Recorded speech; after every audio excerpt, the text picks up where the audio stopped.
আমরা কিন্তু দেশে তো আমাদের স্বাধীনতার আমাদের সেফটি নিয়ে খুব মাথা ব্যথা হয়। আমরা রাতে তো ঘুমাইতে পারি না। আমরা যে হোস্টেলে যাওয়ার কেউ সাহস পায় না, কারণ র্যাগিংয়ের শিকার হয়। এই নিরাপত্তার অভাব। আপনার ফাহাদকে তো মেরে ফেলা হলো জঙ্গি ট্যাগ দেওয়া, তাহলে যদি ও জঙ্গি হয়ে থাকে তাহলে মারলো কারা? অন্যায়ের প্রতিবাদ করতে, সরকারের অনেক অন্যায়, এসব অন্যায়ের প্রতিবাদ করতে আসছি। আমার ছেলেকে নিয়ে আসছি আমি।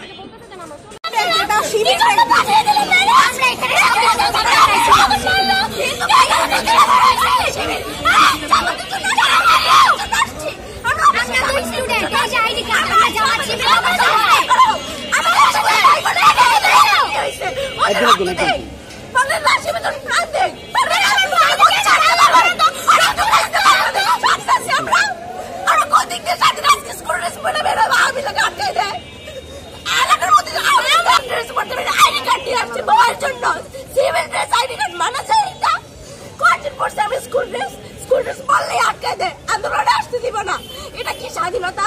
1971 সালে কি মুক্তিযুদ্ধ হয়েছে যাতে আমরা স্বাধীনতা পাই?